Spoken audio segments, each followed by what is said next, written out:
All right, welcome back, everyone. No headphones today? You can't hear? Oh, yeah, no headphones today for me. I just didn't feel like I just didn't feel like wearing headphones. All right, fair enough. But, so you wanted to do a little off-season, start of the off-season. Yeah, just a little for baseball. little deep dive into the off season before we really get into the meat of the off season, you know? No, yeah, I totally understand, but first thing, we still got to cover every other team Oh, yeah. in the city, so... You want to start it off with the trades, I guess? The Eagles traded for Jalen Phillips for a third-round pick. 6.5 sacks in 8 games under Fangio. So he knows the scheme of Vic Fangio. Yeah, he's very familiar with it. He was in Miami for the first, 4 years of his career? So yeah, because this is his 5th year. He's on his end of his rookie contract. Yeah, this is his 5th-year option year. So if he plays well enough, then he's probably going to end up getting a good contract somewhere other than here, just because I don't really think that the Eagles are going to have the money to pay him. But, I mean, who knows? I mean, with Howie, he can work the cap. There we go. Combined Howie and Cap. He can work the cap like no one else, so I wouldn't put it past him to find some way to bring him back if he has a good year. But hopefully, I mean, for him, this is obviously big for him going forward. He's going to have what? Yeah, he wants to prove himself on 6 national games. Because he's got 2 coming up, Green Bay and Detroit. And then you got a Monday night game. Against the Chargers. You got an Amazon Prime game. Yeah, the Prime game. So he's going to want to...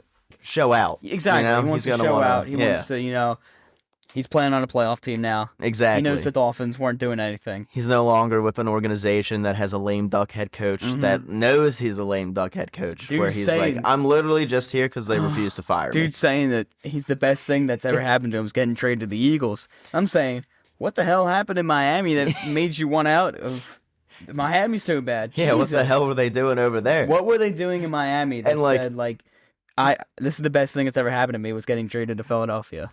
He even said, I love the weather here, and made that a statement in his introductory press conference. Where it's like, dude, you just came from a place where it's 85 to 75 and sunny, every single day of the year. Freezing cold Philadelphia, where it's 70 one day and 30 the other. So that's just straight bias right there. Yeah, that has to be what did you do to make it so bad on him where he even hated the weather down there? Where he loves the weather up here. Because he grew up in California, so the weather is relatively warm. Right. Year-round in California. He's used to that. Yeah, he's used to the Florida type of weather. Freezing cold Philadelphia? He's like, coming up here. It's going to be 29 my first night here. I'm freaking ready. It's supposed to snow in Green Bay, but, I like the weather, so... So, I just thought that was funny, where it's I feel like that's kind of a shot at Miami, being yeah, dude, I even like the weather better. That's 100% a shot at Miami. Geez, how petty you going to get? Dude's just talking about anything, even the weather. No need to address that. But I just thought that was hilarious. Speaking of another trade, you got Jair Alexander for a 6th-round pick. Basically for nothing.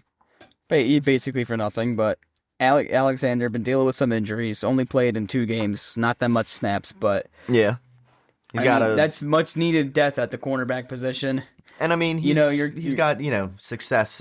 He's previously had success, in this league with the Packers. You're getting a former All-Pro. Obviously, he's not going to be the same All-Pro that he used to be, but no. But I mean, if he's able to fill in, here and there, or just maybe play a certain role, leadership is another key thing too.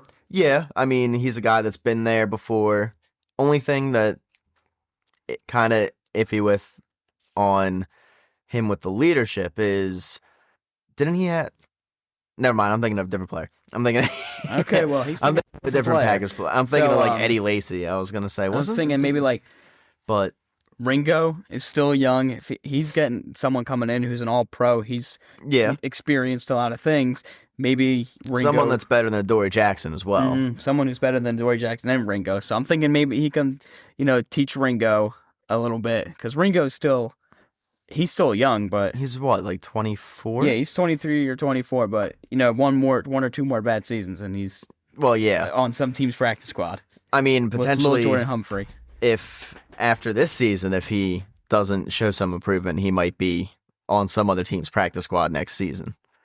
Because, I mean, they're not just going to keep bringing him back for no reason. If they know that, hey, this guy isn't the guy that we thought he was, then I don't really see any reason for them to bring him back after the season would be over. Because I think he would have, one more season left on his contract? He was, a third-round pick?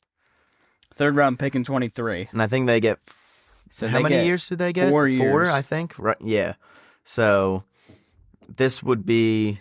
Or next season would be his last year of his he needs a chance to prove deal. himself. He just can't be, stuck there on special teams just like, what am I doing? When you're fighting for a defensive back spot on a Super Bowl contending team. Yeah, and a team that has the necessary draft pick resources to go out there and trade for someone if you don't work out. Yeah, because the Eagles could easily just flip him for a 5th or 6th round pick. And then use that 5th or 6th combined with another third that they have or something to trade for someone over the offseason before the draft even starts. So, I mean, Keely Ringo's got a very big second half of the season for his career coming up. Whether or not it's going to be big or not production-wise, I mean, I don't know. But how he plays over the second half will determine whether or not he's here next year, I feel like. Yeah, I definitely agree. Dory Jackson's not coming back next season. No, he's not coming back. 1-year contract. So this is obviously Ringo's got to prove himself. Yeah. And I mean, maybe Jacorian Bennett, if they like him, they might potentially make a move to cut Keely before you even get to the end of the season. Yeah, this is like the second half of the season, Castellanos, Marsh, and Kepler. It's Jackson, Bennett, and Alexander fighting for that last cornerback spot. Yeah, so and someone's going to be the odd man out, But overall, this was a great trade deadline for it's been addressing the crucial needs on defense. And you could see Alexander playing against his former team. You could see Nolan Smith, who they just opened the practice window for. You're obviously going to see Phillips. Yep. Probably BG. So the defense is going to be healthy. Now, I don't know if Alexander will be playing just because, his position is a little bit more complex than just defensive end with Phillips, where it's like, hey, you don't really have to learn the playbook fully. You just need to go out there and, rush the quarterback. You don't need to know the scheme to be able to just beat your man that's on the edge. Whereas with Alexander, he might have certain concepts to get used to, different spots and where he's supposed to be on the field he might not be used to. So I feel like you're definitely going to see a lot more Jalen Phillips early on, and it might take a couple of weeks for Alexander to really get acclimated. Jacorian Bennett. Yeah, that's what I'm thinking for this game week against the Packers, and potentially next week as well against the Lions. Because I don't know if you want to throw some guy that is, just learning your system, who, if he doesn't play this week, hasn't played a snap to go against the Lions. He's going to go against Jameson Williams. Right. So it'd be a whole different story. Yeah. Hopefully Jacorian Bennett plays well this week, and it'll kind of put that to bed, where, we don't even have to worry whether or not Alexander can even play anymore, because apparently it doesn't matter. We got Jacorian Bennett. Exactly. But the offensive side, Saquon and AJ are going to play. Yep. They said, obviously, that little groin scare, that was going to be fine. And then AJ's back after his hamstring. Mm-hmm. I think Saquon was just out because they were already blowing and they were already blowing the them Giants out. So it doesn't matter. Why risk an injury when you're up by exactly. So 20 points, unlike the Washington. That's why I know we're not taking Jaden Daniels out. Not taking Daniels out down by 30 points. Did you see today? They're not putting him. Shoulder. They're not putting him on IR. I saw that. No IR. So I'm guessing. What? I'm guessing it wasn't bad. The results came back, and they said it doesn't need surgery. Which that's crazy because his arm was literally sideways in that game. Yeah, that's. I don't understand how he doesn't need surgery. I don't know how he's... Yeah, exactly. His arm was, freaking sideways, dude. I didn't see it, but I saw a tweet that just said Jaden Daniels is down and injured, and everyone was like, nope, this is RG3 again. Well, I mean, if you didn't see it, it already happened after the game was well over and put to bed. I mean, that game was over by the end of the first quarter. They should have had Mariota in. Oh, yeah. there was no reason to have Jaden Daniels still in there at that point in the game. No, absolutely not. I think there was, 5 minutes left in the third quarter, and you were down by 30 points? Like, you're not coming back. Yeah, you're not. This is not like a... You're 3-6. Like, down by 30. Take him out of the damn game. Yeah, just take him out of the game, dude. He's already been banged up enough already this season. You really want to leave him out there? Yeah, he's been injured for like a majority of the season. Yeah, he had only played in, I think, 2 games before, Sunday night. So, or at least 2 games. Yeah, that's full completion. That's a really bad outlook from Washington. Yeah. So, and Dan Quinn after the game was sitting there trying to pin blame on other people. Of course he is. I think he said something about the analytics department or something like that. Analytics department, yeah. Or he said something where the analytics said Jaden Daniels will come back. Get the fuck out of here. But he used some type of very weird and very illogical way to rationalize him keeping Jaden Daniels out there, where it's like, I'm just so happy that dude is not head coach of. Yeah, we're glad our head coach isn't a dingus.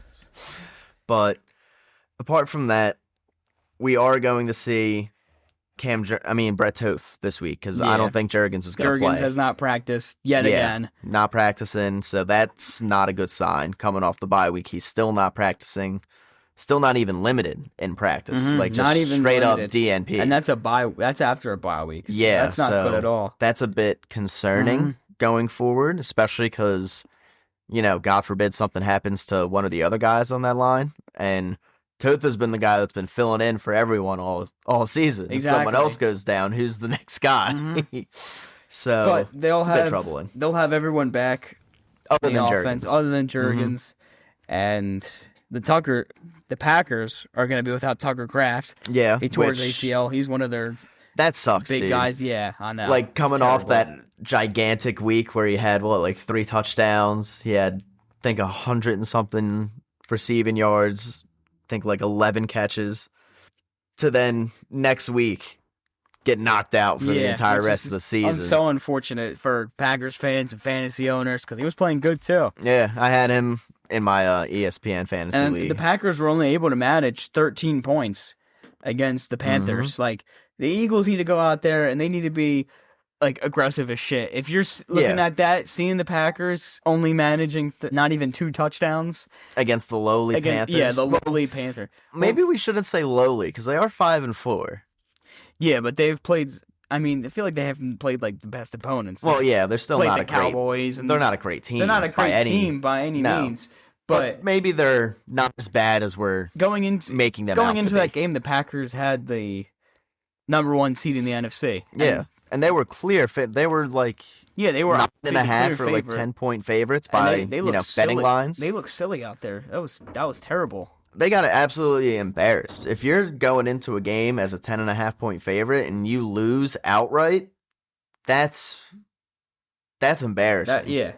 It's not like they were playing backups. They were playing starters. No, it could have been a bit of a look ahead week type of thing where, they know that they have the Eagles coming up on Monday night next week in Lambeau. It's going to be cold. It might be snowing. You maybe, as a Packers player, don't necessarily take the Panthers seriously because you're more looking forward to the matchup next week, where maybe they just kind of got... It's more of a high-stakes matchup, Eagles and Packers compared to the Panthers. The Panthers isn't really a game where I think Jordan Love is sitting there in the locker room I'm going to go out and have my best game of my career in this game right now. No, it's way easier for him to do against the Eagles than against the Panthers. Especially because, it's going to be Sunday nighttime, bright lights. Lambeau's going to be snowy and cold. And everyone's going to be watching. Yeah, it's a lot different than going to Carolina and playing in front of a not sold out crowd at they were o'clock. At Lambeau. Oh, they were at Lambeau? I thought they were in Carolina. They were at Lambeau. So, but still, it's just, It's just when you're embarrassing. playing The Eagles are definitely Carolina. I don't want the Eagles to be like, oh yeah, the Panthers only scored 13. This is gonna be an easy game. Like, no, it's not. Well, yeah, it's not gonna be. It's not gonna be easy by any means. They just can't treat this game as just like a walk in the park. Yeah, and the Eagles can't have a look ahead game here either, where it's like, oh, we're not worried about the Packers this week. We're worried about the Lions next week. It doesn't matter. You could see both of those teams in the playoffs. You could see the Packers in the wild card and the Lions in the divisional. Yeah, doesn't matter. And the way that the NFC North is going right now, I mean, you could probably pencil anyone in to win that division. That's at what this I'm saying, moment. yeah. Like, the Lions got embarrassed by Minnesota. Green Bay got embarrassed by Carolina, and Bears and Bengals decided to score like 1,000 points. Yeah, Bengals get embarrassed by the Bears, and it's not like the Bears are really, I wouldn't say like a I mean, I guess they are a playoff contender, but they're not like a Super Bowl contender or anything like that. They're not Bowl, maybe like a division contender, but not anything too much. Like, if they get into the playoffs, look at the wild card game. Like, I'll put it to you this way. At the start of the season, everyone was probably saying Chicago Bears are going to be last place in this division, right? With the rest of the teams that are there, you know? And now it's basically a four-headed race. Yeah, which is it'll probably come crazy. Down to the final 4 weeks of the season. But all of them are going to beat up on each other, so I don't really think the number one seed, I don't think, is going to come out of the North. I don't think there's any chance for them to come out of the North. The Eagles are currently tied with the Buccaneers and the Seahawks for the top seed. Yeah. So it'll probably be one of those three teams, I'm thinking. The only team that I could see that maybe sneaks its way in to being the one seed would be Seattle. Just because of the fact that they don't really have too hard of a schedule going forward the rest of the way. I mean, they do have to play the Rams twice still. Do they have to play the 49ers by any chance? Okay. Only one more time. They play the Cardinals this week, so that'll be a tough division game.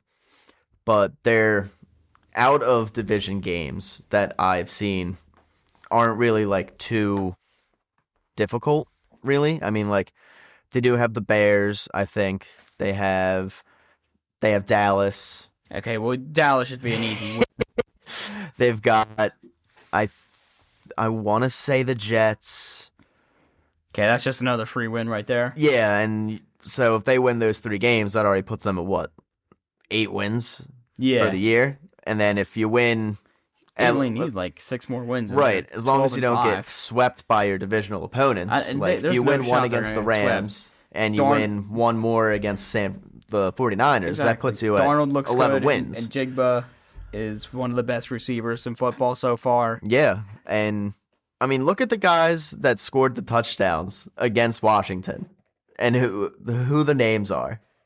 It was like Torrey Horton? Yeah, Torrey Horton, some random rookie. Elijah Arroyo, another guy that's a rookie tight end that plays behind A.J. Barner, who ran in a score for a touchdown. Didn't catch one. That tight end. They are playing Washington out of all teams. Yeah, but could be a little bit of a freebie. Well, yeah, but also I'm just saying, like, the guys that they had going last week, Cooper Kupp didn't play.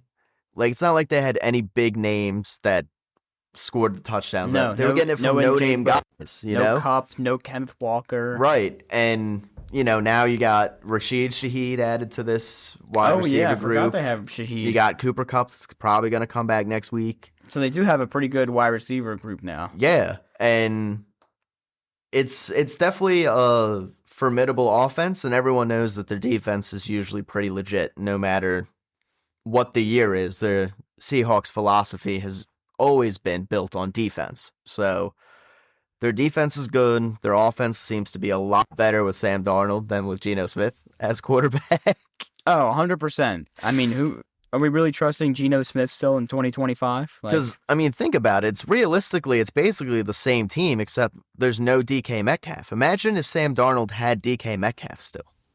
And it was DK insane. And Jackson Smith and Jigba. Yeah, DK Metcalf and Jackson Smith and Jigba. They'd be going nuts right now. Oh, for sure. So the fact that he's doing Darnold's doing what he's doing, where his number 2 guy right now is Torrey Horton, goes to show that, Darnold's pretty good at playing quarterback. Goes to show Darnold's legit, and it wasn't just Caleb. Well, I was about to say Caleb Cotham. my goodness. It wasn't just Kevin O'Connell. It wasn't just Kevin O'Connell that, turned around his career. Like, he did it himself as well, because he's succeeding without him. And he looks pretty damn good up in Seattle. But other than that, I think the Eagles have the number 1 seed pretty much in their own control, Like, they run their own destiny. I don't think anyone else is going to sneak by and take it from them.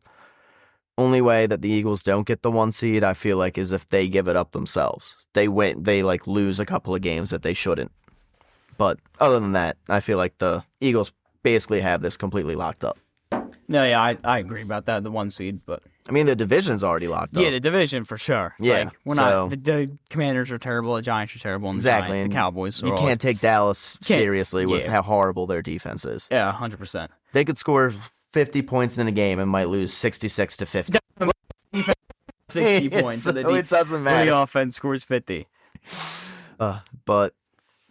Let's just talk about basketball real quick. Yeah. So the Sixers go 2-2 after we last speak. 1-2 road trip. They blew out Brooklyn. Still look pretty good. Blew a 24-point lead against the Bulls. Yeah. That's why I said still looks pretty good. Yeah, blowing out versus that was Cleveland. Pretty bad, but overall the team still looks pretty good, pretty decent. Tyrese Maxey's still looking good. He's averaging 33.5, and just the third player since the merger to have 25 points and 5 assists in first 8 games of the season. Oh yeah, 8 games. So that joins AI and Luka. When did Luka do it? Last year or the year before? I don't know. I guess when he was in Dallas. Yeah, it had to have been while he was in Dallas. But I mean, Maxey's been playing fantastic, and the only thing that draws me back with the Sixers team is just the health of Joel. Not that I think that it's impossible to win without him, but if you see what they look like in games where Joel has played this year, it's very different from when they look without Joel out there on the court. Yeah, there's a lot of people saying they look very better without him. Well, it's a lot faster without him, and it's not as slow and stagnant when he's on the court. And, I mean, that's just because you're playing with a guy that's got degenerative knees. I mean, he's not going to be sprinting up and down the court like every single trip, every single possession. His knees just can't handle that anymore. And I think that it will get better once you see Paul George come back, as long as Paul George actually has some desire to play basketball. That's what I'm thinking. PG, and then you got McCain, who just made his debut on Tuesday. Right, still so recovering. He's still going to take a little time, I feel like, to shake the rust off. Same with PG as well. So they just keep getting too much back-to-backs. But it's looking like maybe the NBA messed up by leaving them off the Christmas Day slate this year.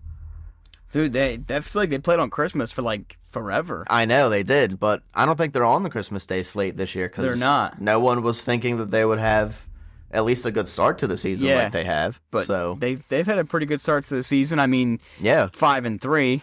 We could be sitting here saying, oh, they could be 1-7.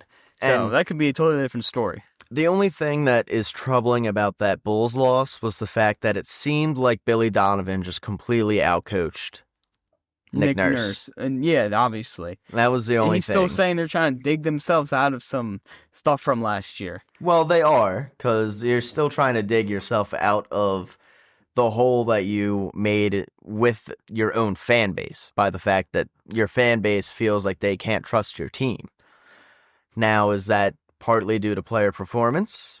Yeah, but it's also partly due to management and contracts that have been handed out. Management, contracts, injuries. Yeah, so it's a whole lot of everything. Yeah, it's a hodgepodge of reasons why they are still in this hole, which could have been avoided if, maybe they had just came out and from the very beginning told us last year that Joel wasn't going to be healthy and he wasn't going to play. But no, we're ramping him up. He's getting ready, blah, blah, blah. And the next thing you know, he only plays in like 22 games. Plays in, now only plays in 22 games, then plays, 20 minutes? Yeah, it's like ridiculous. Too scared to go into the paint.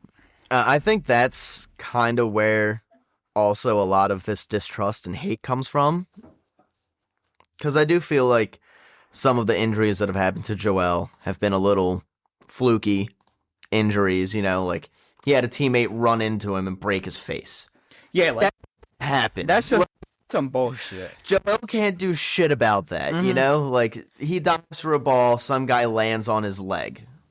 Full body weight. That's he can't do nothing about that. That's some BS. Like, you can't do nothing about that. If you want to sit there and say, hey, Joel, you're 7'2", you shouldn't be diving for the basketball, okay, I can get behind you at least a little bit on that. But you can't blame him for the fact that someone else just fell on him. It's not his fault. It's not like he rolled into them and, like, knocked them onto him. Like, and then, you know, the Bell's palsy. Like, there's been a lot of stuff. There's been so much stuff that have just been, like, freak accident. Like, wow, this dude's got some terrible luck. Having to wear the face mask twice in the playoffs. Yeah, like, the dude just has bad luck, it seems like, when it comes to his own health, which is really unfortunate. But all the hate that, like, comes his way when I feel like it's not entirely his fault, like, I feel like he gets hated for that contract extension, but that's Daryl Morey's fault. That's not his. He gets way too much hate from everybody because of the injuries in the contract. Oh, he don't want to play for us. But also, he's too slow to play for us. The contract isn't his fault. It's not. The contract is completely the fault of whoever gave him the contract. Joel didn't go to general manager. Joel didn't go to Daryl Morey and said, give me this and give me that. Daryl Morey it's not went like to he Joel went to him and and was gave like, him the contract. Yo, give me this or trade me. Like, he didn't give the team no type of ultimatum or nothing. Or give me this contract, I'm going to injure myself. Like, yeah, like, it's not like he held a gun to Daryl Morey's head and was like, put the goddamn contract. Like, no, Daryl Morey offered him this horrible contract that he accepted. Blame Daryl Morey for, you know. If someone came to you for you $138 million for you to just sit on your ass and not do nothing, I'm pretty sure you would frickin' take the deal. Anybody would freaking take it. Like, what? It's like all the hate that he gets for, like, the money that he's making and blah, blah, blah. Like, I get it. But also, like, it's not his fault that he just got overpaid by some stupid guy. Like, that's not his fault. Mm-hmm.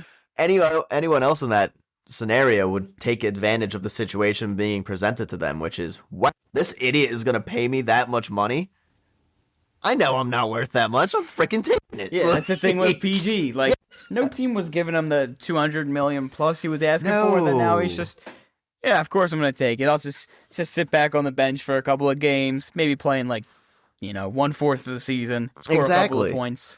And so I do understand a little bit of the hate and the vitriol, but, like, don't just direct it all at Joel. You got to direct that at Daryl Morey. People direct it way too much at Joel, but at the organization. Some of it has to go into the front office. Exactly. Stuff. So it's ridiculous from Sixers fans.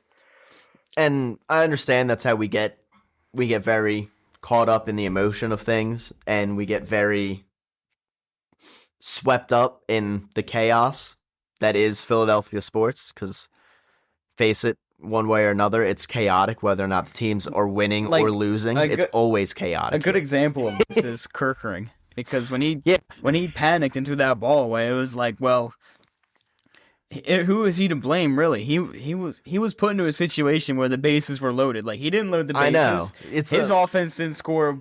Exactly. He's not out there swinging the bat. Innings. Oh, no, 2 runs in 11 innings. Yeah, like it. So I understand, like, how could you do that in that situation? You're sitting there as a fan thinking. Like, it's heartbreaking in that situation, but it's like, well, you have to put some blame on the supporting cast. You know, yeah, you got to put some blame on the guys that put him into that situation, and not just him for not getting out of it.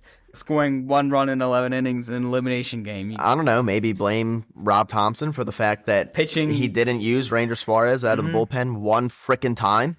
Pitching coming in, blowing. Yeah, let's throw frickin' David Robertson out there for another inning after he just sat down for 20 minutes, and he's going to be great, right? Like, dude, put Ranger in. What are you doing? You put anyone in except David Robertson? Yeah, literally anyone in other than the 40-year-old man that just sat down for 20 minutes. Like, what are you thinking, dude? But, that was the only mistake his season, though. I give him that. He is a finalist for the Manager of the Year. Yeah, no, he's a good manager. He's a good manager. But good managers also make very dumb decisions, and that was a very dumb decision. And obviously the critics aren't going to like if he wins Manager of the Year, but oh well. I mean, if he wins Manager of the Year, I would respect it because think about all he had to deal with this season. The platoons. Nola going down early. Wheeler going down at the end of the season. Harper going down. Having an injury up. Having to reshuffle your entire outfield basically every single goddamn game. Because the outfield sucks. Reshuffle the bullpen. And still somehow getting 92 wins out of that? 96 wins? Yeah, getting 96 wins out of that. That deserves at least a little bit of a pat on the back. You know? I agree. You say whatever you want to about his managing style, about doesn't get fired up, he's too laid back, whatever you want to say. It seems to work with this group of guys by the fact that he took a team that probably was like a 88 win team and made them a 96 win team. That's an 8-win improvement right there. So. Yeah, so that's nothing to sneeze at right there. Yeah, for sure. Rob Thompson is definitely a very good manager, and he's been a very long lifetime coach in Major League Baseball, so you would expect nothing less. This is a guy that spent, 40-something... He spent 20-something years as Joe Torre's bench coach. Mm-hmm. Joe Girardi's bench coach, and now he's on his own managerial mission. So he's not no dummy. I mean, he's watched some of the greatest managers of the early 90s and the 2000s, like the 80s, 90s, and 2000s, and worked alongside them for multiple years. He's definitely worth... He knows what he's doing, But with the Phillies, do you want to get into the Phillies now, or you want to mention the Union real quick? For 1 minute because we got sidetracked a little bit. Yeah, they won 3-0, and they're going to the semifinals, and they'll face either Charlotte or NYC at a date to be determined. Yeah, and probably Wednesday, I want to say. The coach Bradley Carnell won Coach of the Year. Yes, which, honestly, well-deserved from last season not making the playoffs, the playoffs to this year being the number one seed, winning the Supporter Shield. That's pretty crazy. With basically the same overall roster, except you added a couple of young guys from your academy. I mean, it's not like they really brought in any players from outside. They brought in Milan Olaski, but that was mid-season when they were already good. And then look what happened. They number one seed and cruising through the playoffs. So he's done a great job with coaching up these young guys that, like Frankie Westfield is a guy that was brought up from Union 2, which is like the Union Academy. He's a 19-year-old defender that basically played, I think, all but like 3 games this year. See, that's insane. And it was fantastic the entire year. Frankie Westfield was great for them. He was one of their best players, and he's like a 19-year-old kid that just got up from the academy. So that shows that not only their academy is good, but the coach is getting the best out of them. Because some 19-year-old kid just coming into the league, they're not going to grasp everything immediately. And if they're going to adjust quickly and really hit the ground running, I feel like that's very reliant on the support that they have around them. So him and his staff are very deserving of that award. And I was honestly a little sad when they let Jim Curtin go because he had been here for so long. And he had been very good. Move. But it turns out it was a very smart decision, as you were about to say. It was a great decision. Look what happened. Yeah, so... You got Manager of the Year. And I think that no matter who they end up playing next round, they're going to end up getting past it and into the Eastern Conference Finals. Single elimination, so... I'm pretty sure they beat Charlotte 2 games out of 2 early, in the season, in the regular season. And then I'm not entirely sure. I think they went 1-1 against NYCFC. Yeah, they went 1-1. Okay, yeah. I was going to say, I don't think they went 2-0. But yeah, they went 1-1 against them. But obviously you're hoping that Charlotte wins. Charlotte more. Yeah, and plus, when you did play Charlotte and you won, that was before they had sold their striker in the transfer window, like the summer transfer window, I think in August. Because, the MLS season starts in like May. Yeah, it starts in like February, so you got So it's different transfer window compared to Europe. Very different compared to the transfer window over in Europe. But I'm pretty sure Patrick Agyemang was like their striker, and he had like 11 goals through August, and then they sold him away for like a club record fee of like 20 million or something like that. Which I don't blame them. If you're gonna make a club record fee off of selling just one guy, then you kind of do it. But it definitely has hurt their overall performance so far. I mean, for the rest of the season. And they haven't really looked like the same team since. So if they're able to get by NYCFC, they should be an easy cleanup for the Union. All right. Now you want to go ahead and talk about baseball?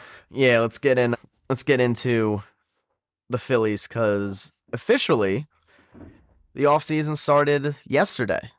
And players were officially able to sign, at like 5 p.m. yesterday? Yeah, 5 or 4 o'clock yesterday. Players are allowed to sign minor league deals, whatever. And even though we are only one day in and nothing really substantial has happened. Nothing's really going to happen until the winter meetings. Right. The Phillies did mess everything up for my show, and they made one move already by signing Brian De La Cruz, formerly from Miami, played last season with Atlanta and Pittsburgh. Did not have a great year.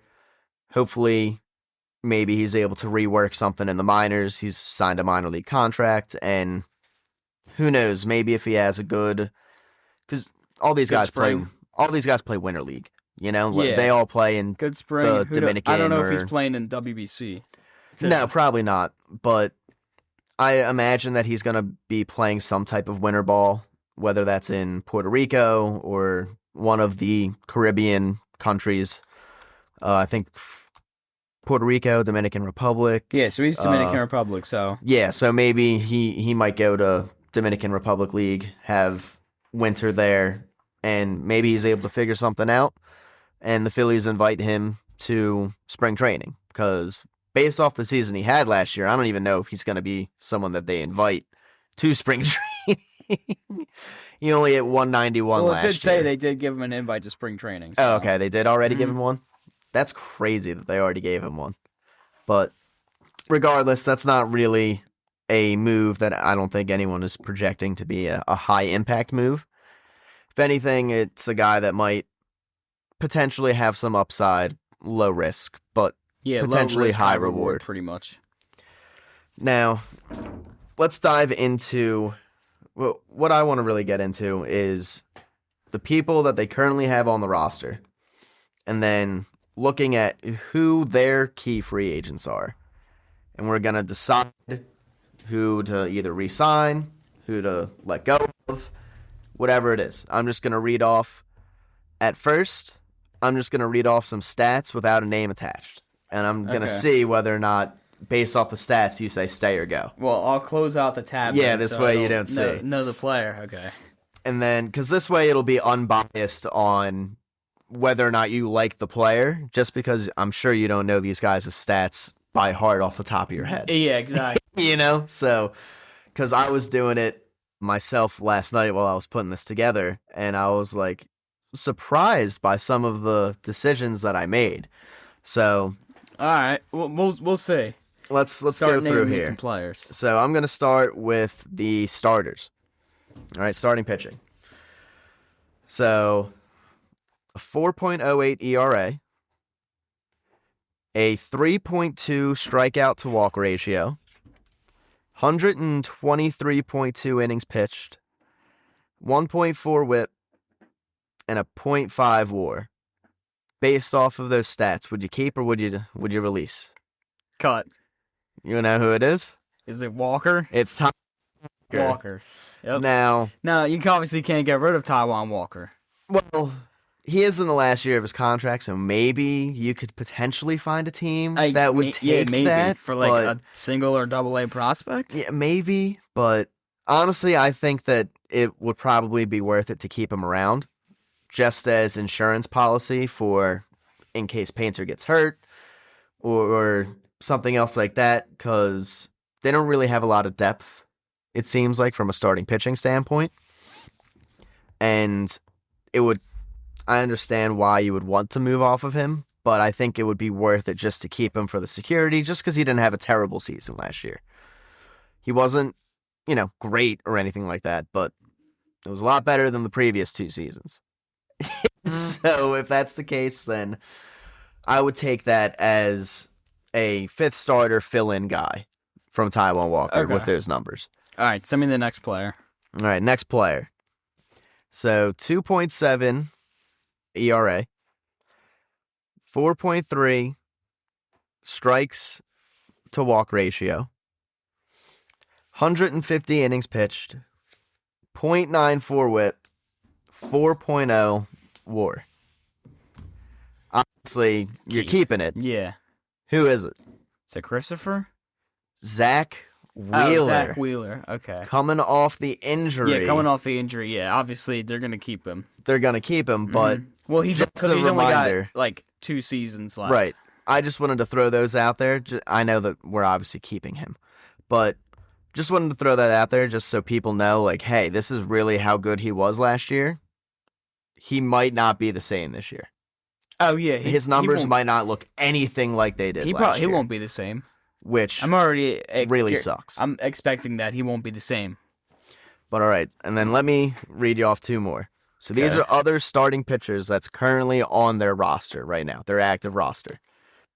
No MLB stats. No MLB, so minor league? Yep. Okay.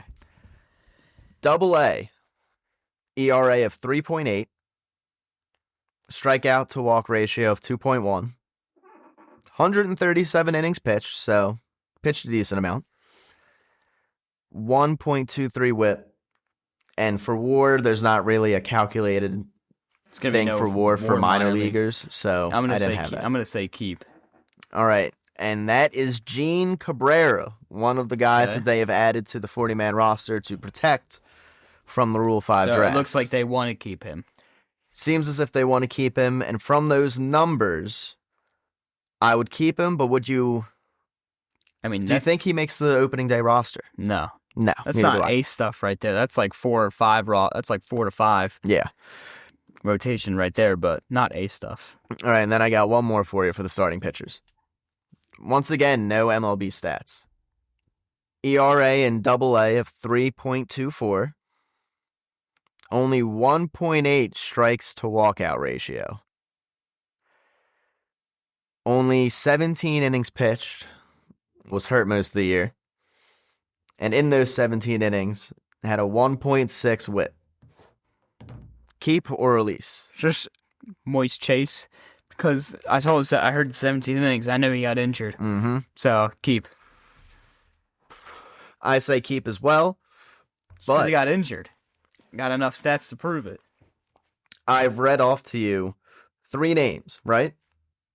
How many other names do you think they have as starting pitchers on their roster right now? Christopher Sanchez, Luzardo, Nola. That's it. That's it? That's it. Oh, wow.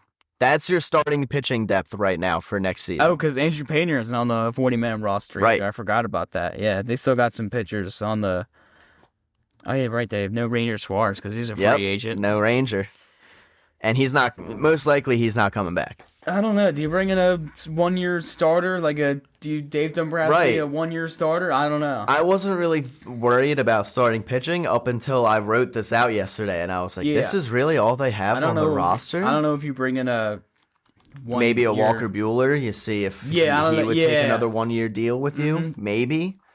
But I don't know if you do like a Dave Dombrowski, his little 1-year Devil Magic signing. But you're probably going to have to bring at least someone in because, even with Andrew Painter coming up, that leaves you with only 4 guys with MLB experience as starting pitchers. The other 3 have none. Like, Moist Chase has no MLB pitching experience. Gene Cabrera has no MLB. They don't even have any AAA where they're facing, MLB-level player competition. Oh, wow. The highest they made it to last year, both of them, was AA. And they've been added to protect them on the floor. But, they're not going to start the season on the major league roster. They'll start maybe in AAA. No, 100% they won't. But that's the current state of the starting pitching right now, where that kind of raised an eyebrow for me, where I was like, maybe they are in a little bit of trouble potentially starting pitching. What if Wheeler's blood clot comes back in like May? Yeah, exactly. Like, because you said that should. Who knows what comes? Who knows if it can come back? That would leave Luzardo, Sanchez, and Nola, and maybe Painter, and then maybe Painter and so Walker. Here's the starting pitchers. Free agents: Cease Valdez, obviously Ranger, Nick Martinez, Bassett, Michael King, Imanaga, Gallen, Merrill Kelly, Zach Littell, JV, Eflin. Now there are guys that are out there. Yeah, there's guys out there. I definitely see like a decent amount of guys on this list that you could bring on a 1-year deal. Like, I would take Eflin back on a 1-year deal. Like Eflin on a 1-year deal, or Merrill Kelly, or if they want to go and actually get a starter, if they can go and get like Michael King or something. Yeah, or like even Bassett, I would take on a 1-year deal. Yeah, Bassett too. 37 years old though, but I mean, he was with Toronto last year. Yeah, so. And he would only be an innings eater. Right, and it's not like he had a horrible season last year, right? No, he pitched some meaningful innings. Yeah, so there's definitely guys that are out there as starting pitchers, but that was something going into writing these notes that I didn't think was going to be anything like of note. I didn't think there was going to be anything interesting when I was writing the starting pitching column, but then I was like, hang on, maybe they do need to add like one guy here. Yeah, I don't know, honestly. Now let's head into the relievers. Now, we're not going to get into the guys that we already know are going to be back, like Alvarado and Banks and Duran. Yeah, Alvarado, Banks, Duran, Strom. We know that they're going to be back. Those are the 5 relievers that are going to be back. But let me read off some other guys. So, first one up. 1 appearance in the majors last year. 27 ERA, 4.0 whip. This is Nolan Hoffman. Nolan Hoffman. Yeah, I don't think he's maybe minor leagues for the rest of his career. Next up, we got 4.26 ERA. 10 games, so 10 appearances. 4.2 strikeout to walk ratio. That's pretty damn good. 1.18 whip, which that's not bad either. But no WAR because he didn't have enough appearances for any WAR. I was going to say Lazar. Seth Johnson. Seth Johnson? Oh, shit. Surprisingly, I was like, wow, those stats actually don't seem that bad. My next guess after that was going to be Ryan Hill. But no, that was Seth Johnson. I would keep that, honestly. I think that's worth another go-around for next season. He'll probably be on the spring training roster. Yeah, but, not as bad as I had anticipated it was going to be. All right, next guy up. 4.79 ERA, 36 appearances, 2.2 strikeout to walk ratio, 1.28 whip, but a minus 0.2 WAR. So this person did qualify. Is this Lazar? This is Lazar. Yeah. I'd keep Lazar. You'd keep that? Let's see. Because he can get you innings in garbage time. He can get you innings in blowouts. Yeah. He can get you, a call up from AAA if you need to. Right. But one thing to keep in mind. That's been 3 guys, and how many appearances have I just said? 36, 1, and 10. 10. So that's 47 appearances from 3 bullpen guys. Which, I mean, there's 182 in a season. You're off by 20. Well, yeah, 162. Whoops. Mm-hmm. But it's not like these guys have a lot of experience they don't. At the majors. The guys that have experience are Alvarado, Strom, Duran, Banks, and Kerkering. Right, and we still got 2 more names on this list for the bullpen that look exactly like this. Realistically, you want 3 bullpen arms. Yeah, because you still got Rangel, 2.45 ERA, only 5 games. Oh yeah, Rangel didn't even qualify for anything. Mm-hmm. 1.2 strikeout to walk ratio, which that's not very good. A 1-to-1, that's horrible for a bullpen arm. 1.45 whip, didn't qualify for any WAR, but that was Alan Rangel, however you pronounce that last name. However you say the guy's name, whatever. And then the last guy, not one of the actual guys we're keeping on this bullpen, Michael Mercado, 15 ERA, 3 appearances, 1 strikeout to walk ratio. So I think the guy 3.6 WHIP. I think the guy that stays, like, who has the best chance out of like those 5 minor league relievers is like Lazar. That's probably the guy that if they don't have enough bullpen arms by like come opening day, or if bullpen arms didn't pan out in spring training, he makes the opening day roster just as like a consolation spot. But this definitely highlights that they need some bullpen help. They're gonna need some bullpen reinforcements. In both areas, rotation and the bullpen, because Wheeler's like 50-50. Same with Painter and his injury. Nola. Exactly. Nola's 50-50. Walker's 50-50. Yeah, it's Sanchez not really and looking Luzardo. that great. It's like the only 2 guys relying on right now to hopefully carry the torch of the rotation. And then once one of them goes down, who else are you stuck with? Exactly. But that's 8 guys in the bullpen. 4 of them have a full season of MLB experience.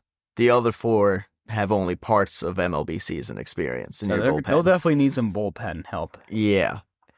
And then let's go to the catcher position. You got Rafael Marchand, 210 average, 2 home runs, 13 RBIs, 587 OPS with a .30 WAR.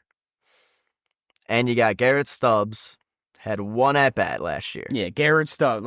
They're going to keep Marchand. Those are your catchers right now. They're not going to keep Stubbs. Oh, yeah. Well, they'll probably bring back JT. Right. I'm thinking like 2 years, $27 million for JT. But right now, the starting catcher would be Marchand, which obviously is not exactly the greatest output. But I'm certain they're going to re-sign JT. Oh, yeah. But I'm sure as you've realized, part of the reason why I'm saying this is just to highlight that there's no one that's on this roster currently, and there's a lot of work Dave Dombrowski needs to do. There's not a lot of depth. Yeah, you cannot be going into the start of your season with Marchand as the starting catcher. Yeah, that's just not going to work out. Yeah, and then cannot have Marchand and Stubbs on the bench to start the year.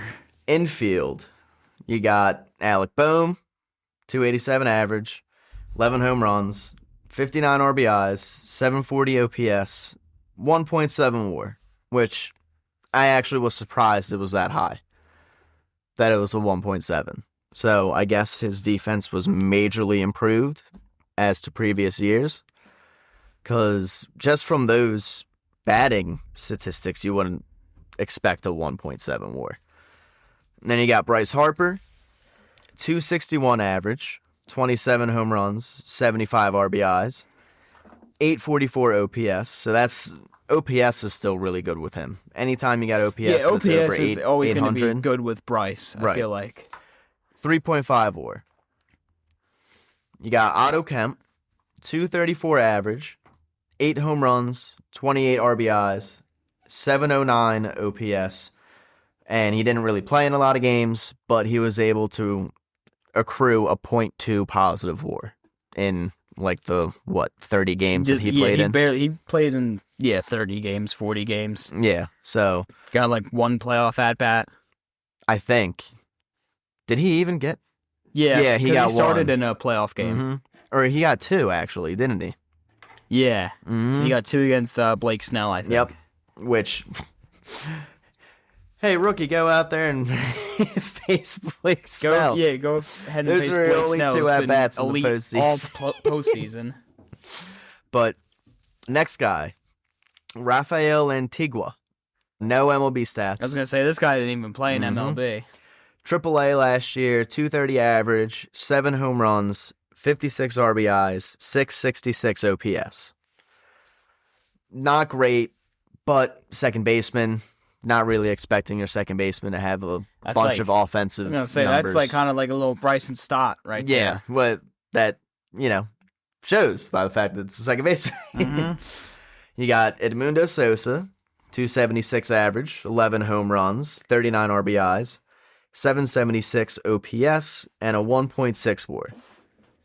I'm surprised that his WAR was as high as Alec Boehm's. That's honestly pretty outstanding, I'm not going to lie. Yeah. Considering that he played, 40% of the season? Yeah. 30 to 40%, and still able to accumulate those type of stats? Yeah, which... That's like the same as Alec Boehm, exactly, like. which is like, hang on, maybe we should just trade away Alec Boehm and have Mundo Sosa be the starting third baseman, potentially.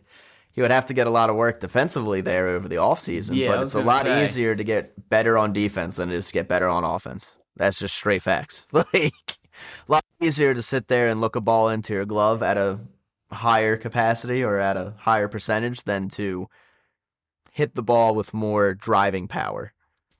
And then you got Bryson Stott, 257 average, 13 home runs, 66 RBIs, 24 stolen bases, which is pretty damn good.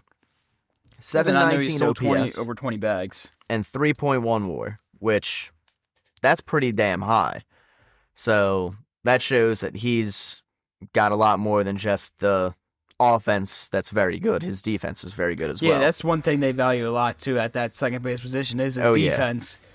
And that shows in the WAR by how high it is. Like, his WAR was almost as high as Bryce Harper's, which is kind of nuts if you think about it. And he has those pretty average stats. Yeah, which means that his fielding has to be great defensive numbers from the defensive metric standpoint. And then last but not least, we got Trey Turner. 304 batting average, 15 home runs, 69 RBIs, 36 stolen bases, an 812 OPS, and a 6.7 WAR. So the infield, there's not really much for you to do. Other than not really, because you got trade away Alec Boehm. You have Trey Turner and Bryce Harper locked up to pretty big contracts. You have Bryson Stott pretty much locked in at second base. So then Alec Boehm is either a hit or miss with Aiden Miller most likely. Well, I mean, let's think about it. Sometime in the season. If you're gonna move off of anyone, you're gonna move off of the starting infielder with the 1.7 WAR, not off of the other guys that have a 3.1 or above. Or the giant contracts that no other team would take. Right. So, infield, they're pretty set. I'm pretty happy with the infield. I'm sure you're pretty happy with the infield for the most part. I honestly wouldn't even be them against keeping Boehm as long as you find someone else to hit cleanup behind Bryce Harper. You just can't have your 4-hole hitter be Alec Boehm. You just can't have your 4-hole hitter be him. That's got to change. They're going to have to get some type of power hitter or something. I'm fine with Alec Boehm staying on this team if he's not the 4-hole hitter behind Bryce Harper. He cannot be on this team as the 4-hole hitter again. If that's the case, you're going to see the same season that you saw from Bryce last year where he's not getting any strikes thrown to him. He's going to start swinging at the first pitch a lot because, hey, guys are going to go up there trying to get ahead. If the first pitch is the only strike you're going to get and you're at bat, you might as well swing at it. So, I mean, I know that was a big complaint from a lot of people was, Bryce Harper's swinging at the first pitch too much.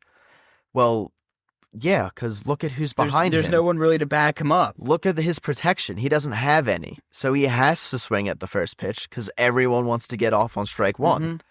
So he has to be set there. Like, he has to be forced and handcuffed into swinging at the first pitch. Every other pitch after that is going to be a tease of the strike zone or out of the strike zone.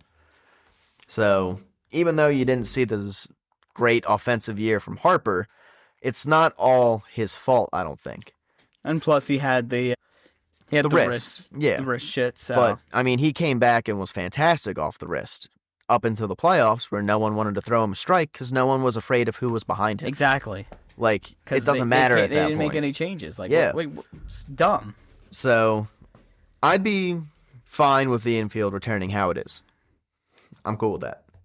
Now let's move to the honestly, most glaring. If they did in the playoffs, like Harper 2 and Schwarber 3, like maybe they would have been more accustomed to throw Harper strikes because you got terrifying 57 home run Schwarber at the plate. But then it's just going to be the opposite effect where now Schwarber's not going to get anything good to exactly. hit. So either way, one of your best players isn't getting anything good to hit. Exactly. It doesn't matter. So whether or not it's Harper or Schwarber that's not getting something good to hit, you need both of those guys to get pitches to hit if you want your team to be successful.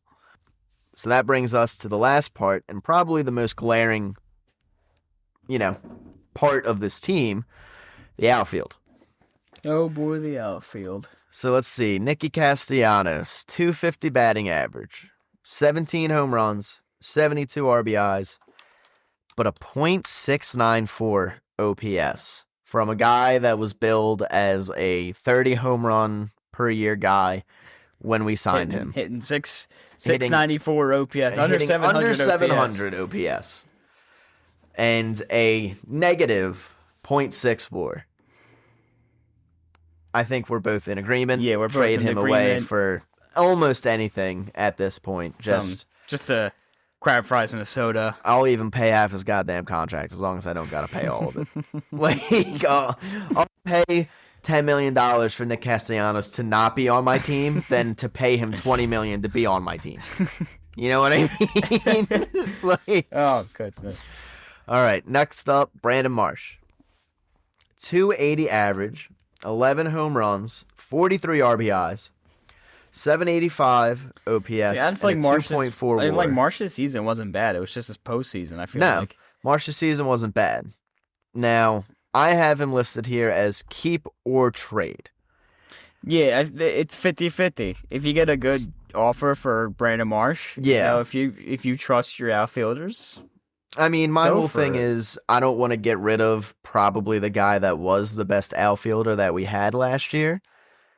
But if you want to get rid of Castellanos, you might need to include something else in the deal. You might even include Marsh, Rojas, maybe a minor leaguer. Right, you might just have to be okay with Brandon Marsh being part of some type of package to get Castellanos out of here. Where I'd be willing to live with that if it meant there's no Castellanos. You know? Like, I'd rather have no Marsh and no Castellanos than to have Marsh and Castellanos. Like, yeah, you know what I mean? understand that. So, if it came, like, I would obviously rather have them keep him, but if it came down to the point where you had to trade him to make the team better, then I would do it. If you get a good deal for something, like, because I know the Angels are looking for offers for Ward and Adele. Yeah. So, and Adele is going to probably be the more attractive Adele's option. going to cost you a couple, but if they're somehow able to get Nick for Adele, then you take it. Like, I'd be willing to take Taylor Ward as well if he were. Yeah, I mean, you're getting power. Yeah, and then you got Johan Rojas, 224 average, 1 home run, 18 RBIs, 12 stolen bases, and a 569 OPS. Rojas. Yeah, I don't even know what you do with Rojas at this point. Surprisingly, he actually had a positive .4 WAR. Oh, wow. Which I'm shocked. That is pretty surprising. I'm shocked that he had a .4 WAR. But him, I would see if there's anyone that would potentially see some upside in taking him and see if you can get anything for him to trade him away. And then the other guy, Weston Wilson, Dubs. 198 batting average, 5 home runs, 17 RBIs, 651 OPS, negative .4 WAR. Yeah, he was close to Nick, so yeah, in OPS and WAR. So basically, Weston Wilson is another Nick Castellanos. Pretty much, just not getting paid $20 million. So I would take a $20 million less Nick Castellanos. I guess I'll take that, but I could stay. You know, he could stay or go. I really could care less. That's what I'm saying. Yeah, stay or go. But that's the outfield. Those are the only outfielders they have on the roster right now. So outfield is definitely looking like it's the biggest area of concern. They need to address the outfield rotation and bullpen so far. Yeah, which that's basically like 70% of the team. So we're not looking too great to start this off. Now, let's see if it gets a little bit better with some introduction of some youth, some young players. Guys currently not on the roster that could make their way either up some point during the season or will make the team out of spring training. Now, I've got 5 on here. There's 3 of them that everyone's already going to know. 2 of them which are going to be unknowns to some of the more casual fans that aren't really going to be checking, minor league baseball or prospects or anything like that. So let's start off with the 3 that everyone knows. Justin Crawford, Miller, Andrew Painter, and Miller, Aiden Miller. So Crawford last year in AAA, 334 batting average, 7 home runs, 47 RBIs, and an 863 OPS. I think he makes the roster coming out of spring training. Yeah, coming out of spring training, he'll probably make the roster. Yeah. So unless there's a setback. And from those numbers right there, I'd say that's an upgrade over Castellanos, Weston Wilson, and Johan Rojas. Yep, that's an upgrade over all three of them. So, boom, there you go. Pretty much an upgrade across all the outfielders. That's an upgrade to at least one outfield position. So, you're at least getting better in one position with one of the young guys coming up. So, that's a plus.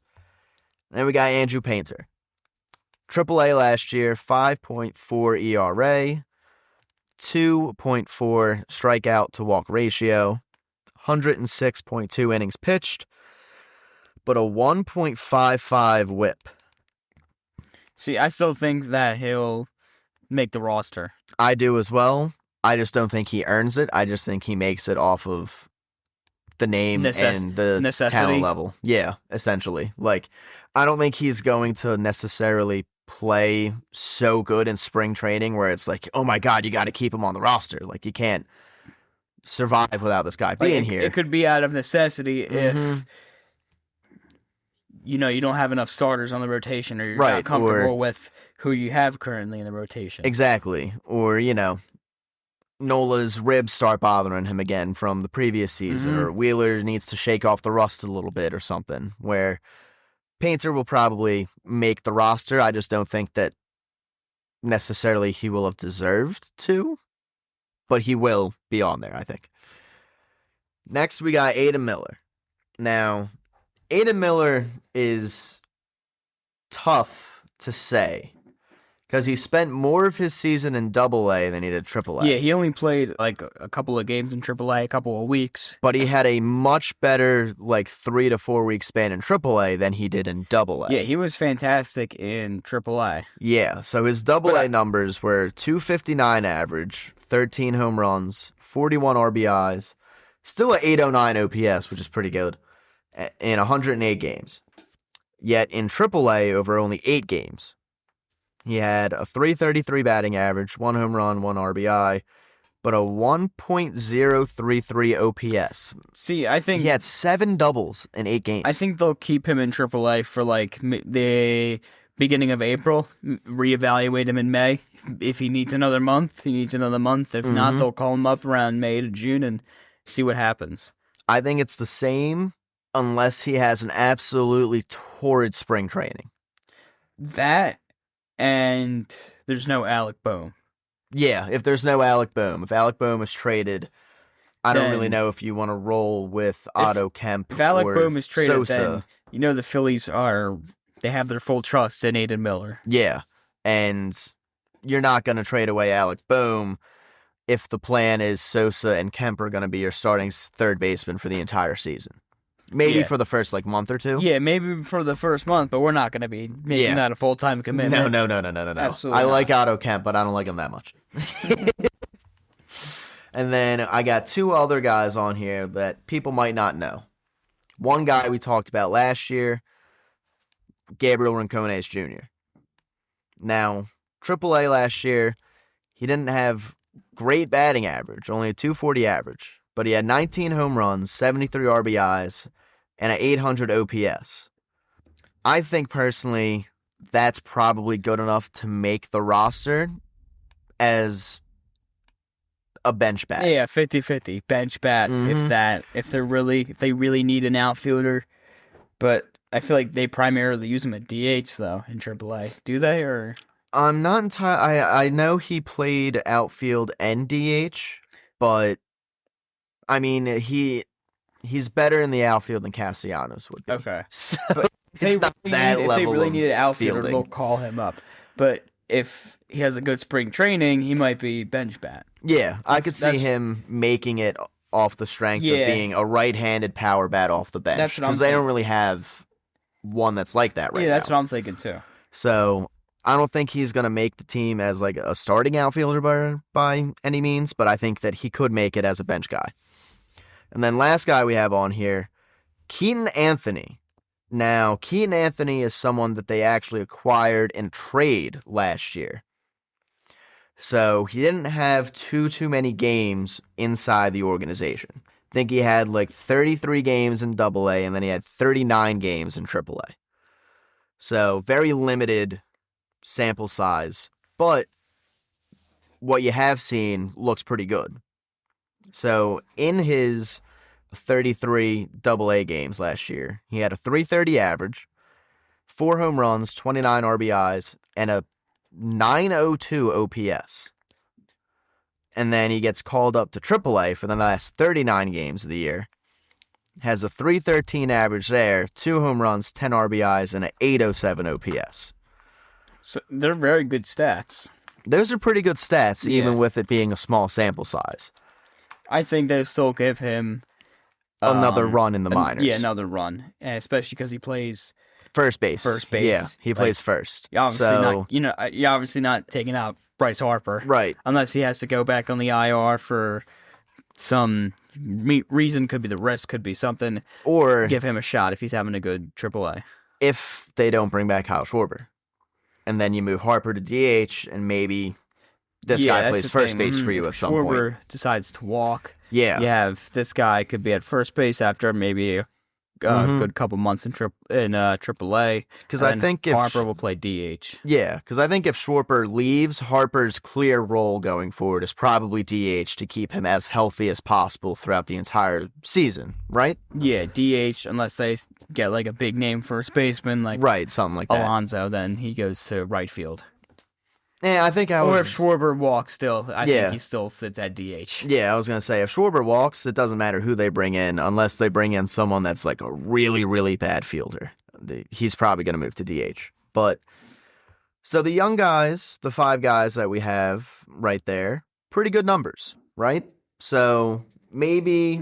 Yeah, good numbers overall. Yeah, good numbers overall. I mean, it's not like we're talking about, got the number 1 farm system in baseball or anything, but for those 5 guys, like Keaton Anthony, I think is like your number 16th ranked prospect on the 30. When I look at these, I look to see what the estimated time of their arrival is, and Keaton Anthony had him listed as this year, so I was like, oh, well, let me see what, his stats were, and he got traded mid-season. I don't know what organization he came from previously, just because I don't know what minor league teams are affiliated with what organization. And in looking at the trade, when you're looking at his trade on like MILB.com, it just says the AA team he was on before. It doesn't say the organization. So I have no idea what organization he came from or what trade he came in.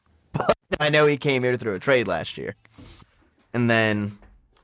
last thing to get into is going to be free agents at the key positions that we've highlighted that they need, which is going to be catcher if you don't bring back JT. Obviously, we need the catcher. We're going to probably need third base, left field, outfielders, center field, right field, DH, because, you still technically got to bring Schwarber back, and the bullpen.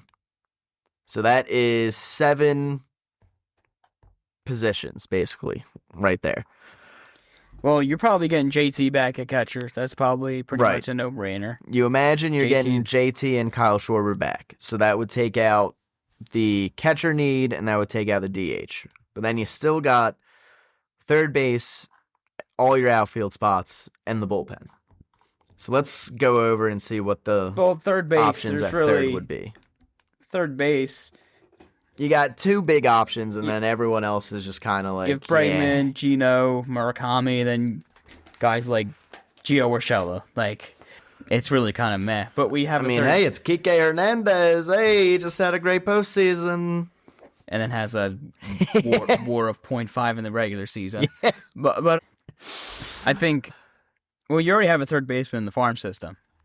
Obviously, he's not and Aiden Miller. Obviously, he's not proven, but I don't think they're going to go ahead and grab a third baseman just because of Aiden Miller. Right. And they also have Alec Boehm. Now, some of the purpose of these lists is just to show that there isn't really anything better than what you have already here. Yeah, like left field, for example, with the best outfielder, according to WAR, is Rob Refsnyder. Exactly. So there's really not an option. There's not really an upgrade. Field. You know, like some of these are put on here in a bit of a non-honest way, because realistically, do I think anyone from this left field list is going to come in and help the Phillies? No. But that's part of my point. Everyone from this left field list will either be on a one-year deal or a minor league deal. That's part of the point that we're making here, and the fact that I know that people want this team to improve. There's not a lot of options that they have, or at least not a lot of clear options that they have to improve going forward, unless you do something like a trade or something like that where no one can really predict that. You know, we can sit here and predict free agent signings because that's a lot easier to do. But we can't sit here and predict trades. Yeah, unless the player has expressed that he wants to be traded. Exactly, in which case that means all indications go. But, you know, we're not just going to sit there and be like, oh, yeah, trade for Buxton. Like, it doesn't work like giving up, Andrew Painter. So, but center field looks pretty good. You have Bader.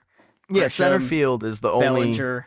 And there's a couple right fielders. I feel like that could help your team. Yeah, Tucker obviously highlights that category. But after that, I mean, Yastrzemski, I feel like could still be useful. And then you got Max Kepler, Marte, Grichuk, Lane Thomas. You know, Lane Thomas obviously would be the Dave Dombrowski signing that we're going to be witnessing. Yeah, I mean, Marte would be way too old. Marte's already 37. Yep. Grichuk's got a little bit of power from the right-hand side, I guess, but I don't know. Just looking at these guys on this list, it's just going to be another... It's going to be another Max Kepler. Yeah, it's going to be a Dave Dombrowski one-year signing. Yeah. 220 batting average, 400 OPS, going by the deadline. Now, one thing that you may want to consider, if Trent Grisham is really going to leave the Yankees, maybe you consider signing him and asking him to play corner outfield instead of center field. Yeah, that maybe could be the case, unless they want to do Marsh at the corner outfield or Crawford. But you said Crawford plays center field, right? Well, he played center and he played left field for Lehigh Valley last year. I think he played more games in left field. If you want to do like left field Crawford, center field Grisham, and then right field Marsh, maybe. But I was thinking, or like right field Grisham, center field Marsh. Maybe re-sign Bader, sign Grisham to play right, Crawford play left. Trade away Brandon Marsh. And then trade away Brandon Marsh, yeah. See if you can get some bullpen arm for Brandon Marsh. Trent Grisham had a 30 home run season. Yeah, no, I would happily take Trent Grisham. That'll give your outfield some power. Right, and I know he's a left-handed bat. He's left-handed, isn't he? He's left-handed he's left-handed bat, so I know it doesn't fix the right-handed power problem. But it's a significant upgrade over what you have right now in the outfield. Yeah, it'll be an upgrade over Rojas, right? Wilson. And if you trade away Marsh, then he's your substitute for Marsh. That's a significant upgrade from the left-hand side. Unless they don't re-sign Harrison Bader. Yeah. Because then you could have a full lefty outfield. So I do like the thought of Bader in center, Crawford in left, and Grisham in right. I just don't know how much money Grisham is going to get because he is one of technically the younger players in this free agent market. Everyone else is like 31, 32 or above. Grisham is 29. So for that fact alone, he might get more money than the Phillies are willing to reasonably part with. But I could definitely see a possibility of trade away Castellanos. That frees up some money. If you're able to trade away, either Marsh or Bohm, Bohm's going to make another $10 million in arbitration. MLB trade rumors got him at 4 years, $66 million. Honestly, I would take that. That's not that bad. 4 years, 66. I would take that in a heartbeat for Trent Grisham. You were just paying Nick Castellanos $20 to give you a negative .6 WAR. I'll pay Trent Grisham like 7.7. I mean, not 7.7. 17. Like 17.7 for a 3.7 WAR in the outfield. I'll take that every day of the week. So that is definitely one area where after we, go through all the names on this list, I kind of want to ask what would be realistic to expect. What would be maybe someone that would be a realistic guy that would be brought in here? And I think that's one of them is Trent Grisham. There's not a lot of guys from this list that I would actually realistically consider bringing in. Yeah, that's pretty much it for all the but he's one of them. Outfielders, pretty much. And then DH, Schwarber is the highlighter. Ozuna is pretty mid. And then Andrew McCutchen is just... Yeah. Andrew McCutchen was fun to watch on the Phillies, but that was about it. I mean, I would consider Andujar for left field, whether or not I just feel like that screws up the Justin Crawford thing. Yeah, Andujar's a platoon bat at best. Right, where I'm not entirely sure if that is really like, a great answer, but I do think it would be, if you were to have Andujar and Crawford, Bader, Grisham, that is a much significantly better outfielder and a much significantly better fourth outfielder in Miguel Andujar than Johan Rojas from last year. You know what I mean? Yeah, I'd rather have Trent Grisham than anything. Oh, yeah, Harrison obviously. Bader and Trent Grisham. Yeah, but outside of that, do you see any other names on this list that you would consider? I mean, outfield and infield positions? Like, probably not. Unless they want to go out and get Kyle Tucker, which I don't think that will happen, but... Like, what about Paul DeYoung? We could take a... Okay, we could just move on to the next. I mean, we'll take a look at the bullpen. I mean, Edwin Diaz is a free agent. Robert Suarez, Ryan Helsley's a free agent. I mean, I would bring in Devin Williams or Ryan Helsley. How about Hobie Milner, dude? Hobie Milner, man. I mean, I like nasty, the idea. Brother. I like the idea of bringing in like Ryan Helsley or Devin Williams. Yeah, they had some bad seasons, but I would definitely bet on a Devin Williams bounce back. 100%. Or Ryan Helsley too. Like, I could definitely bet on both of them. That's the New York effect. They both sucked with teams in New York. I would also take Maton. I like Maton. Okay, Maton. I like Maton's pitch. I think his pitch variety. Fairbanks isn't bad. Fairbanks is pretty good too. I would go with Fairbanks, but after that, it's really like Thielbar's not bad. Only reason I would stay away from that 39, but he didn't have a horrible year last year. I mean, maybe strength me if you want to do like a little rerun. What about a little rerun of Gregory Soto? Yeah, no thanks. That's just the left-handed version of Hector Neris. Let's see, who else is on here? Ryan Presley didn't have the greatest year. Ryan Presley, no. Not a lot of relievers on this list that really just, I don't feel like would move the needle. Here's an interesting one. Kirby Yates. He's 39. He's too old. He's 39. Yeah, but I mean, he did have a 41-year-old last year. And David Robertson. I understand that, but that signing would just be like some. He's got a really good slider. It would just be some bullshit Dave Dombrowski 1-year signing where he turns into. Plus he's Romano a lefty. 2.0. Kirby Yates isn't a lefty; he's a righty. Oh, I thought Kirby Yates was a lefty, isn't he? No, he's a righty. Oh, he's a righty? Who the hell am I thinking of? I don't know who you're thinking of. Maybe the guy you said, Thielbar? No, I'm thinking of a heavier set left-handed pitcher that throws pretty hard. He's got a really good slider. I don't know who you're thinking of, but I just wouldn't exercise the option of Kirby Yates. All right, I'm definitely thinking of Kendall Graveman. And he's a righty. Yeah, and he's still a righty too. Yeah. So maybe I'm not thinking You're of not thinking of any either. lefties. You're thinking of righties. No, I'm thinking of there's like some heavier set lefty. I'll have to take another look at this list. It might be further down on the list. But that's just me for relievers. I don't know. I don't think they're gonna have a chance with Edwin Diaz. They're not gonna have a chance. I think he's gonna go to the Blue Jays or Suarez. I don't think Suarez they're gonna have a chance for either. Iglesias is terrible. Iglesias, I feel like that might be a combination of factors of the whole I either like Atlanta thing. Helsley, Williams, Fairbanks, and Sarathny. But you got to get a. But I mean, What about Jansen? But I don't know how he's going to be considering he'll be 39. Yeah, but I mean, he had a 2.0 WAR last year, and he's been very solid his entire career. So there are definitely some guys on here that I wouldn't be thrilled if they brought him in, but I also wouldn't be mad about it if they brought him in either. Yeah, unless they shit the bed, like Romano. Like Kyle Finnegan. I wouldn't be thrilled if they brought him in here from Washington, but I also wouldn't be like overly upset about it either, unless they're overpaying for him, you know? Exactly. Like, that's someone that I feel like I could live with on this free agent list, you know? Like, you're bringing back, Joe Ross. I can't live with that. Yeah. Like, I don't think anyone can live with Joe I can't Ross. live with that. But do you want to go to the starters? And then after that, that's about it for the free agents. So the starters Valdez, is a lot better.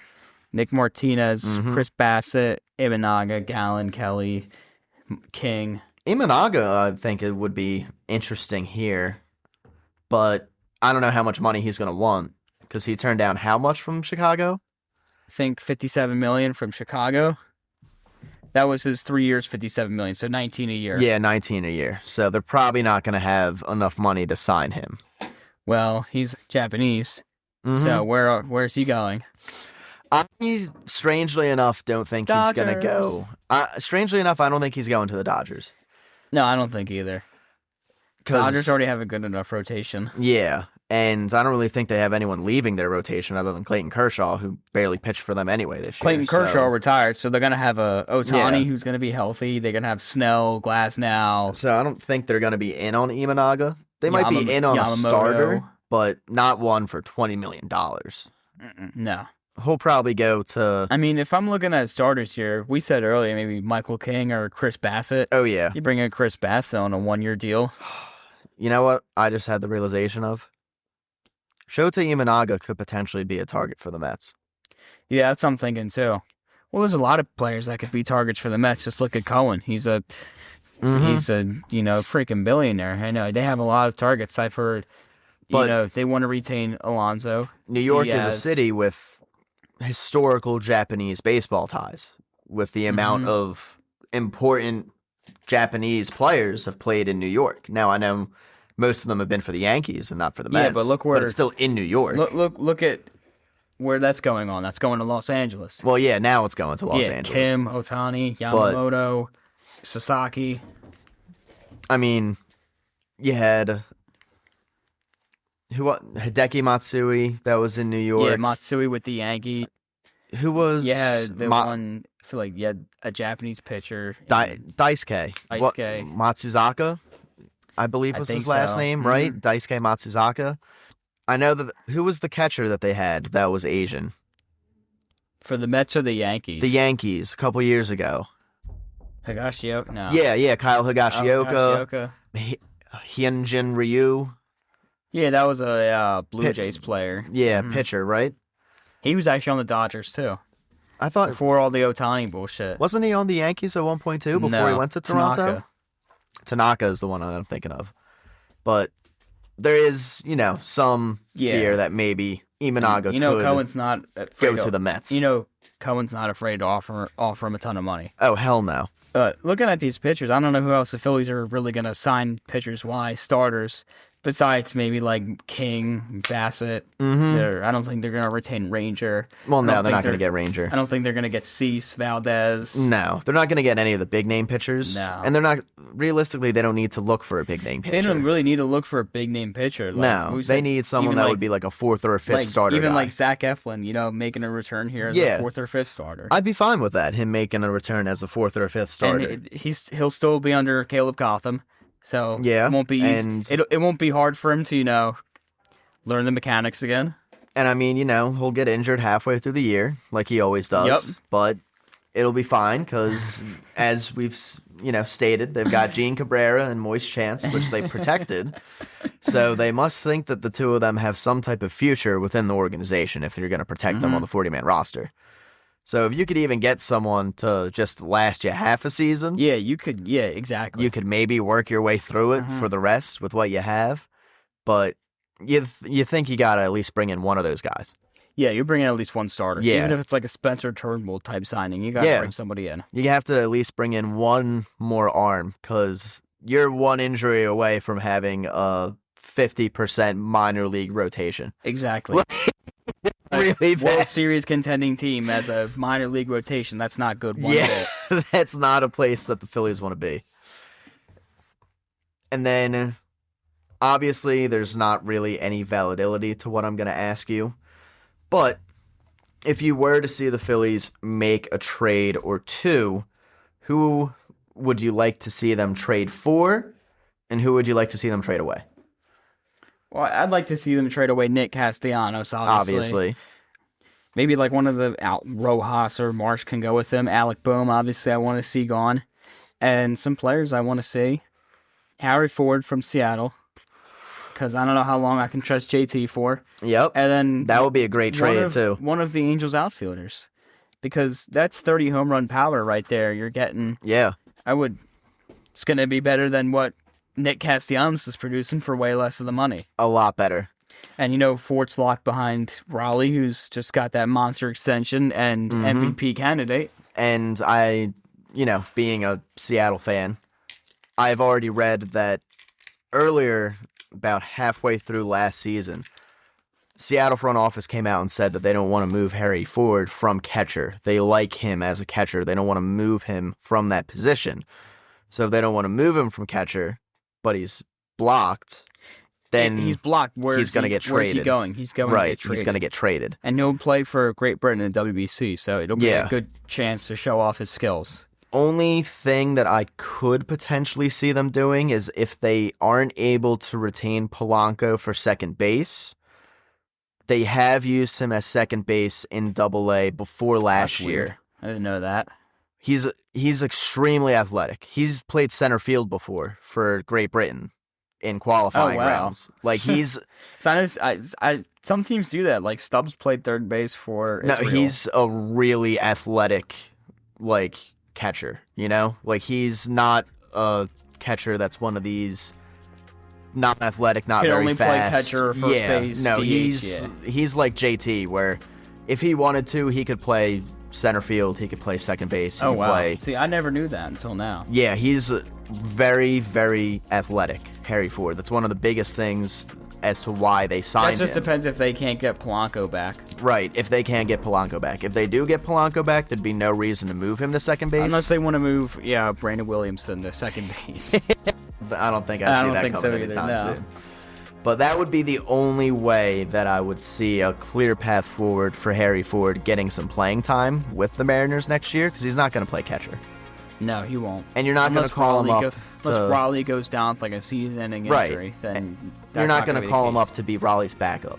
Yeah. He's too good of a player to be Raleigh's backup and to just be wasting his talent there. You give that to Mitch Garver. Right. If you have a backup catcher that you can flip for some talent, you're going to do it. That would be definitely somewhere the Phillies could go if they don't retain JT. Yeah. Even if they do retain JT, that could be another avenue that they go. Okay. Yeah, that was our Phillies show, I guess. Yeah, just a deep dive before that was good. The offseason really starts. Let the free agents roll, and it's going to be a long off-season coming for this team and this ball club. So that'll do it. And, hopefully the Eagles come out 7-2 against the Packers. I got a good feeling. I got a good feeling, too. And, let's hope Dave Dombrowski is an idiot this offseason. And can actually do his job. So we'll see you next week.